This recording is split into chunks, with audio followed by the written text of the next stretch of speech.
Friends, despite the very, very disheartening news that we have heard and seen today regarding our comrade Kanaya, it is extremely heartening to see such a large turnout for something as important as a series of lectures on the idea and the project of nationalism. So I warmly welcome you to this series, which has been organized by the JNU.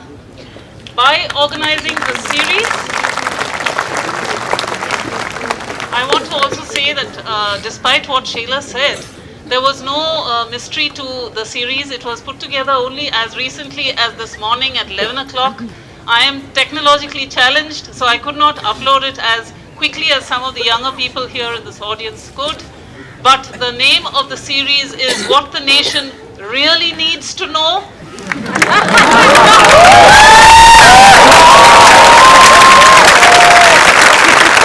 India, the National and Nationalism. And we have lined up with us a series of speakers from within this university itself.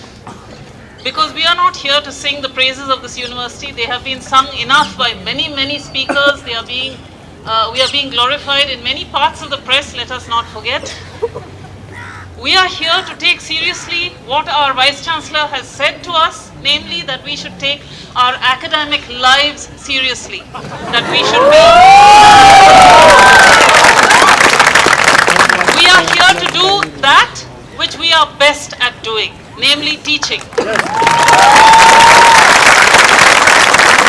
I say this because many of us teachers have gathered here today after a full day of teaching. So we must be gluttons for punishment, even despite 6 pay commission, if we are standing here at 6 o'clock and delivering lectures. So we are taking very seriously this necessity, importantly, of reflecting on the term that is on our airways, which we are being bombarded with, the project, the idea of nationalism.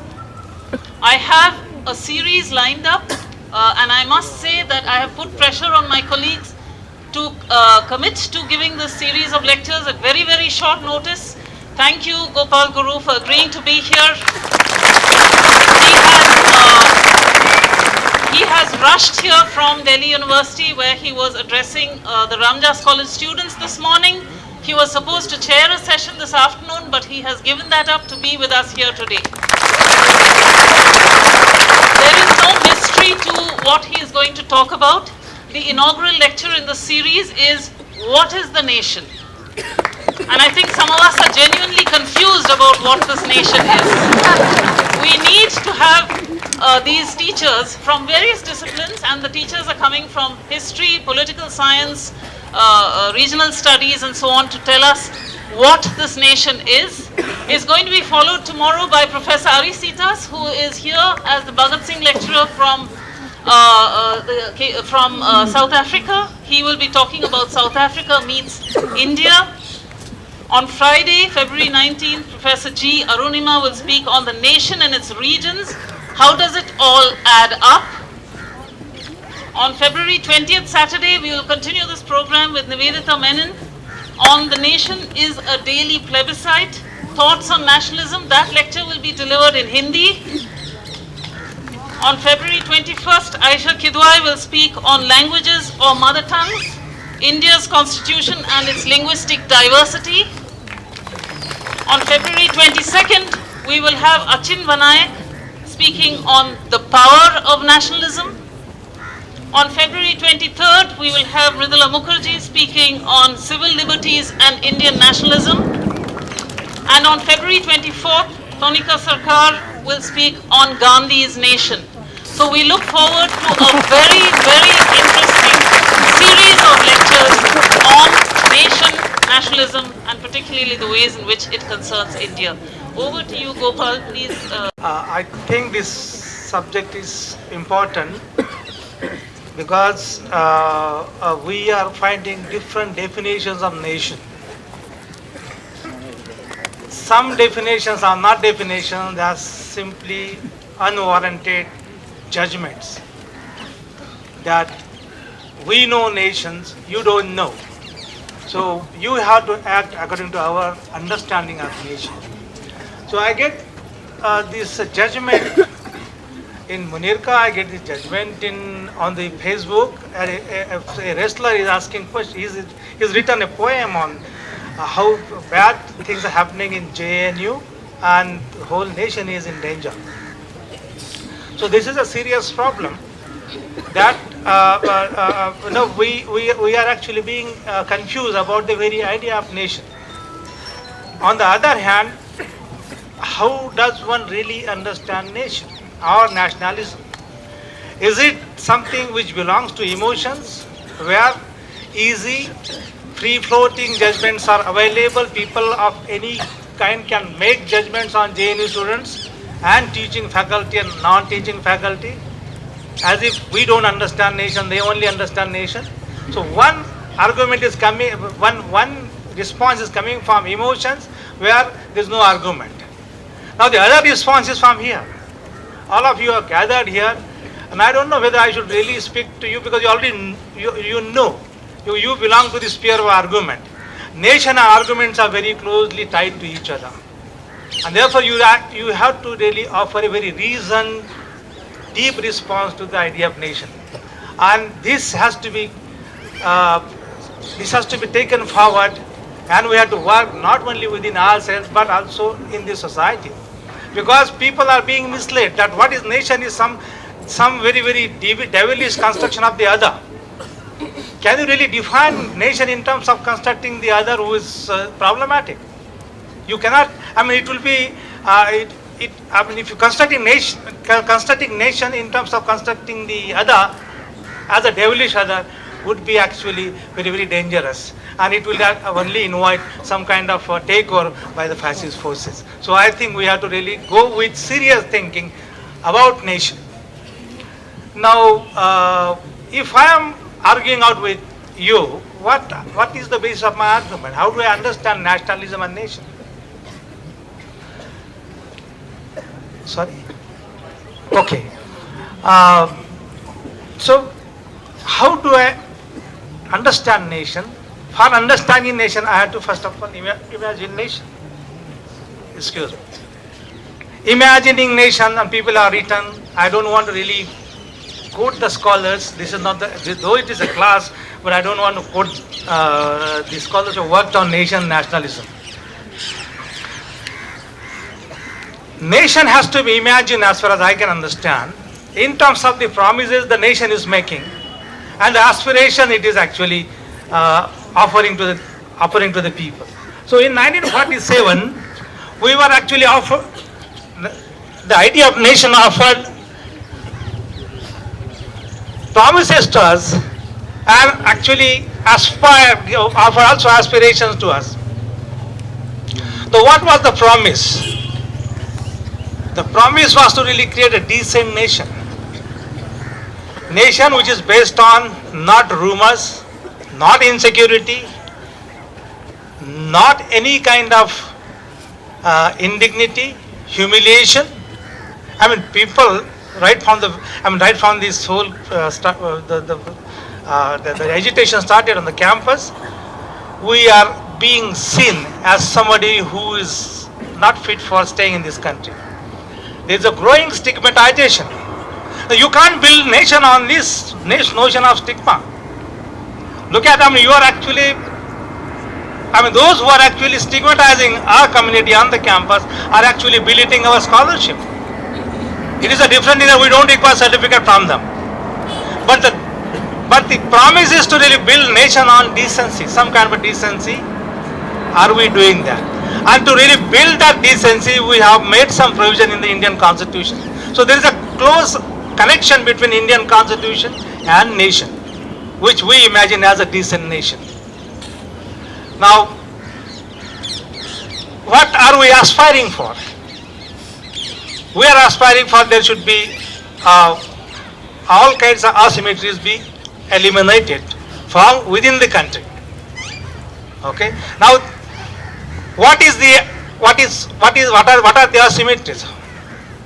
One of the asymmetries is India, all said and done, is actually practically, sociologically, emotionally divided. We have one India which is Puraskrit India, the other India is the Bahishkrit India. And I am taking from Ambedkar. Our nation has to be evaluated on its moral capacity to really eliminate the divide between the Puraskrit and the Bahishkrit. Are we asking question to ourselves that after 67 years of our independence, we have not been able to get Dalit Wardas into mainstream? There is other India, the Bahishkrit India. So the aspiration to bring India together in terms of this, in terms of eliminating this divide is important, and therefore we have to interrogate or evaluate nation on the basis of its moral capacity to bridge this gap. We don't need to borrow resources from outside. We don't need to borrow the resources outside. We have resources here in this country. If you look at the idea of Chakra, Ashok Chakra on our Trianga, tricolor flag, this is one kind of very radical symbolism that the nation has incorporated into its own imagination. What is this radical symbolism that has been the part of our nationalist imagination is Ashok Chakra.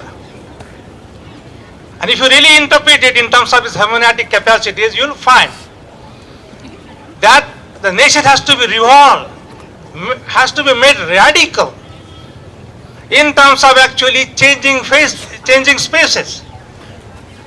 In the sense that, some people are scavengers here, they are sanitary workers, they should go up radically. And those who are actually, everybody has to do that work. So there's a need for radical rotation. The way you look at the dynamism of the chakra, every blade in the chakra has to go up and come down.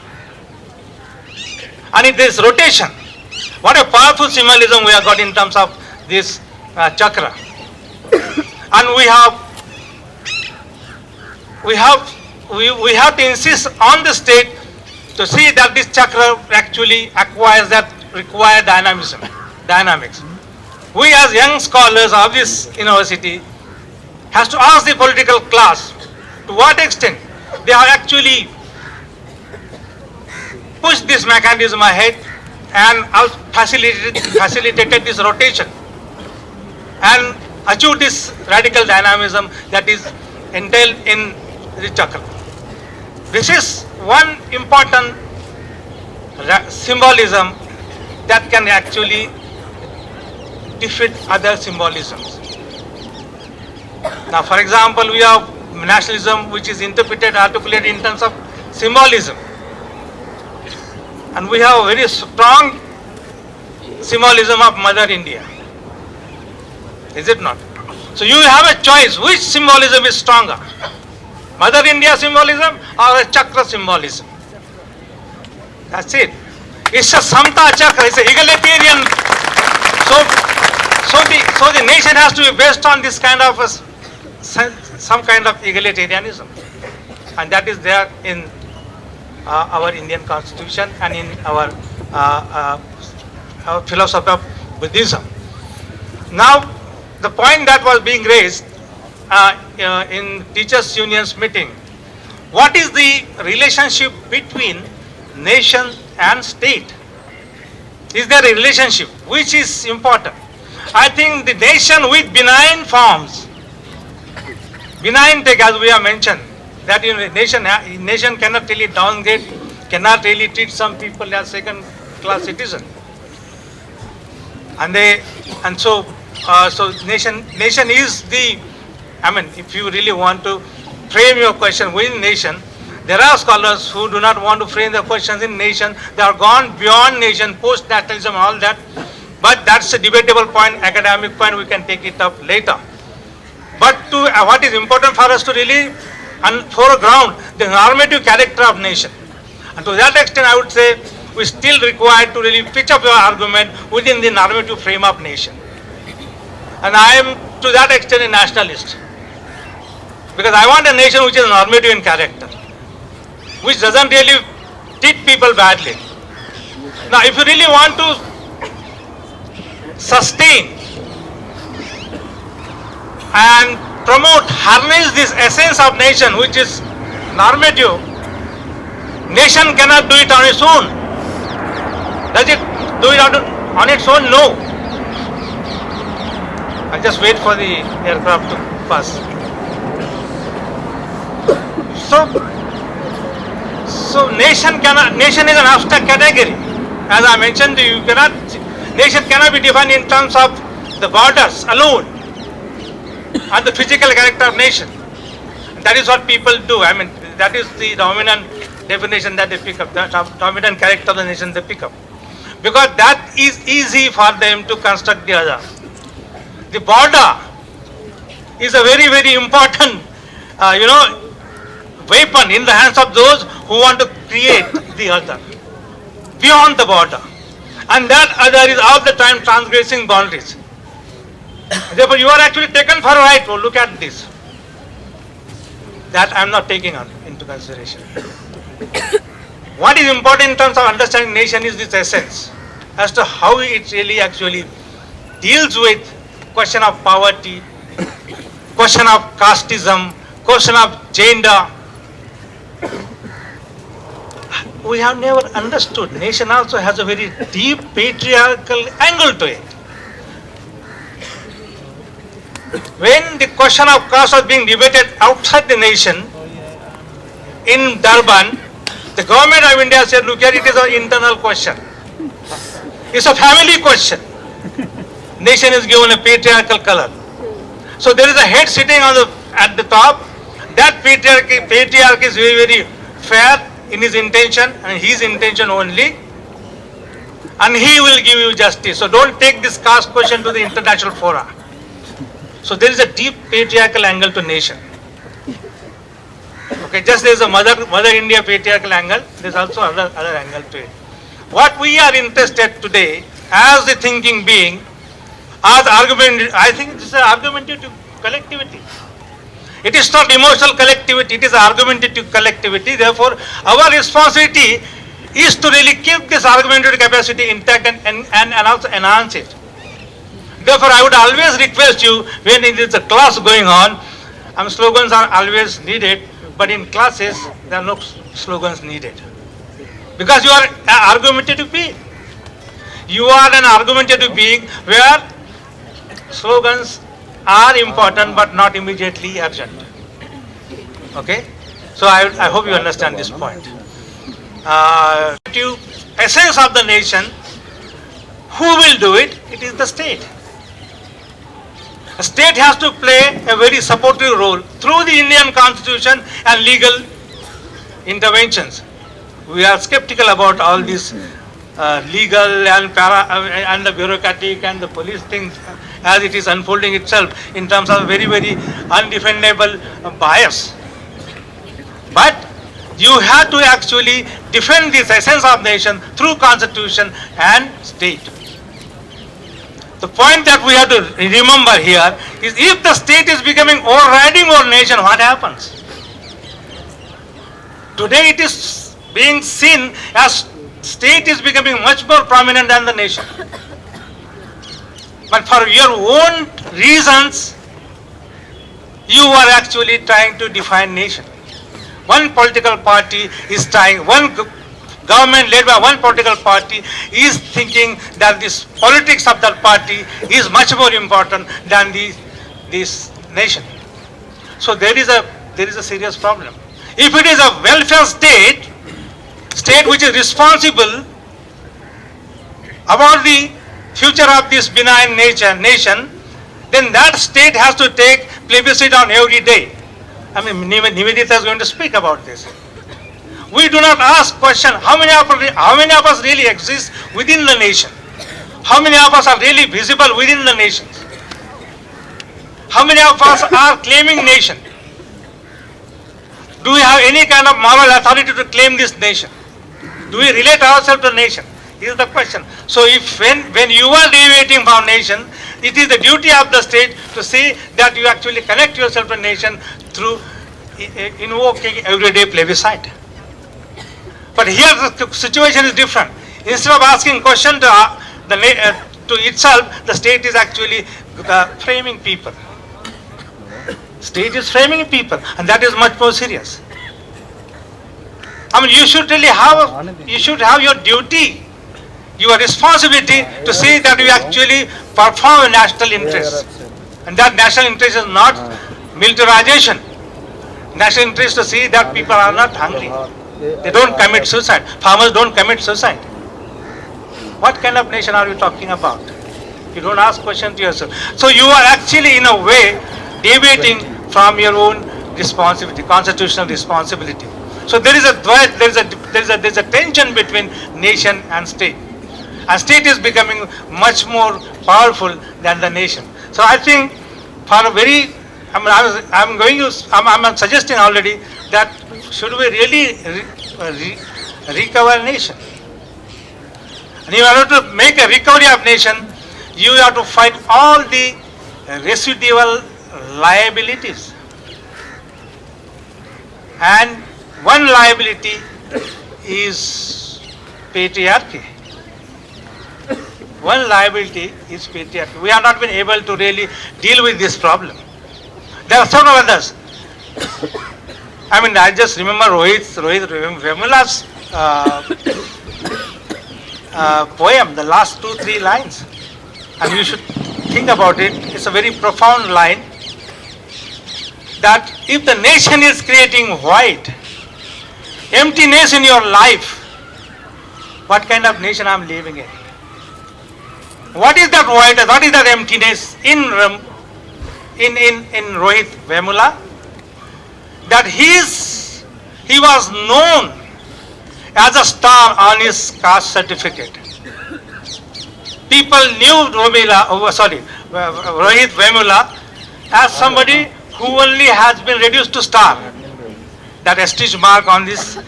In Hyderabad University, you don't mention your caste, what you mention is your star. If it is ST 1, then SC 2 stars. And he was actually fed up with this star. Okay? And therefore he said, I am fed up with this star that are actually labeled against me. I want to join other stars. I am not happy with these stars. I want to join the stars in the sky. A profound line. This is a very tragic line he is talking about. But in this kind of country, if somebody is actually celebrating the void, it is a reflection on civil society, and which has issued nationalism differently. What is your actually responsibility? And that's why I am saying this, because civil society on the campuses needs to be really civilized, which is not the case. So I think the role of this bureaucracy, state and all that has to really respond to these aspirations of the nation by really taking its own job seriously, which it is not taking, I guess. Therefore, there is a tension between state and nation. Now, there is another point that we have to keep in mind. So, what is the relationship between government and state? Are they same or they different? It's a bit boring academic point, but I have to make this point because I keep making this point. This is Prabhat, you have to help me. This is again Altuzarian. State is an essence, and government is its existence. What we see in court is an existence. What is the essence of the state? Essence is something like this. It's a nichod hai. Essence मतलब निचोड़ है. निचोड़ कहाँ पे है? निचोड़, you can't see the निचोड़. Somebody asked this question. JNU is being subsidized by the corporate money. The essence is the corporate money, but that essence is invisible.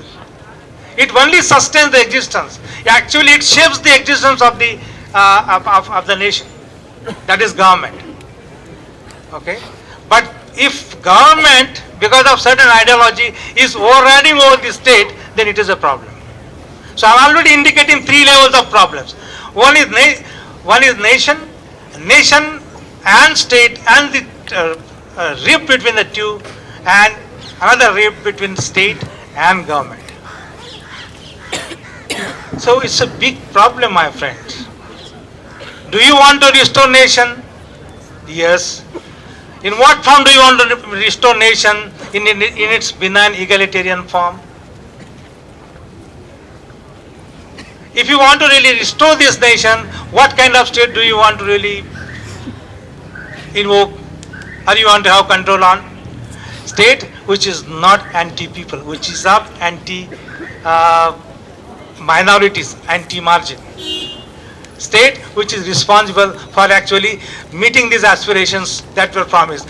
This paradox of the nation is that what it promises in the beginning doesn't really fulfill later on. That is the paradox. We should really focus. This is not academic point. This is the point which should really become, you should be obsessed with this, asking these questions of paradox everywhere. What is promised in the first instance is not delivered at the next instance. And that's the problem that we have. So we have nation state and state government. And what happens, people mistake, the common people mistake government as state. Government is not state. Government is only one apparatus of the state. Now we have to find out how to deal with this state. And it's a much larger question. I mean, you talk about the sovereignty of the state. And state actually is defined in terms of sovereignty from the external danger. Most of the time, external danger is always constructed. Most of the time, external danger is always constructed. And we also have a very fake notion of sovereignty today because we are never sovereign, we are not autonomous. In the neoliberal regime, everything is decided and we just don't know about that thing. The sovereignty of the nation, sovereignty of the state, sovereignty of the nation is actually sustained, articulated by the state. But what about this graded sovereignty? Graded sovereignty is something which again Baba Sahib Ambedkar gave. We are all sovereign against each other. If you are not sovereign, Rohit wouldn't have really committed suicide. Yeah. We are all sovereign. We actually require somebody inferior to you. This is a continuous inferiorization of people, so that you feel so sovereign. And I think if you really want to work within the boundaries of the parameters, the benign normative parameters of the nation, you have to really, through your argumentative capacity, collapse this graded sovereignty and make sovereignty seamless in terms of autonomy to take decision. I am not to be booed or I am not to be bullied by anybody's emotional definition of nation. I have own capacity to really define what is nation. How much nation really hurts me, attacks me, I will evaluate nation on everyday basis. It is not the definition of nation which is acquisitive, which actually brings out confession and commitment and confirmation from you. These are days where you are forced to commit, confessed. I mean, this is coercion. You cannot really actually define nation in terms of forcing somebody to toe line. This is what it is. So nation is a very, this is a very limited point I'm making. But we have to be, you cannot take that acquisitive notion of nation or definition is not available to you. What is available to you is not even assertive notion of nation. And I'll just stop here after 2 minutes. What is the assertive notion of the state? And cricket is one example. They are asserting, they are arriving. Everybody scored 1 century, a singularization of nation. You actually identify as a single hero with nation. That is assertion. But we should be interested in analyzing, interrogating to how much quality of life the nation has given to me. Nation as something within which the nation state functions, the state functions. how much has it really changed, reshaped the social relationship, which is actually regulating, guiding my everydayness, everyday practices. And this is not this is, I mean, Swachh Bharat. Swachh Bharat, you say Swachh Bharat. Bharat is the nation, is it not? It is. But you have to ask one hard, concrete question. How is this Bharat possible? This Bharat is possible because there are 13 lakhs of sanitary workers who are making it Swachh. But you take pride in, no, oh, Ahmedabad is first grade. I mean, it is not, but anyways, they say. On whose basis you are actually serializing? The very idea and identity of Bharat, Swachh Bharat, is based on somebody's concrete labor. And you just don't bother. Some people die in manhole. You don't care about them. But this is the... So people always love in tautological understanding of nation, something which is generally given. What is at the very specific contextual level is almost ignored by everybody. So what can really embarrass the politicians or ruling or the governing class, if not the ruling class? I don't know ruling class ever has any emotional feeling. Have they ever cried? If somebody, have they ever, I have seen people crying, the corporate crying. I have not seen them.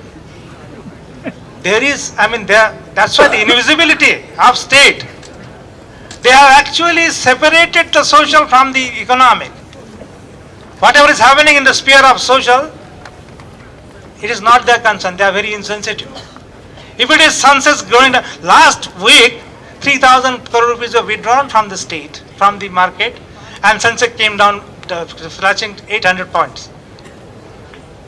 They are worried about that, but not about the social. So there is the state is invisible, the essence is actually hiding because there is a separation between the social and the material and the economic and the market. When we are thinking about realizing nation in its normativity, you must connect the social and the economic. And without that, I don't think you can really make any comprehensive understanding of nation. And so I think the concreteness, the ideology of nationalism, which actually necessarily glosses over the concreteness of the nation, has to be actually criticized, interrogated, if not debunked. We have to debunk it finally. But the concrete will always fly in the face of the tautological, the general, the given definition of nation. We want nation that will actually have some bearing on the transformation of people's life. And this has to be actually incorporated in the syllabuses. If not, it is there already, you must introduce your own. For this class, I think I introduced a small chapter on nation. I hope we will have some discussion. Thank you very much.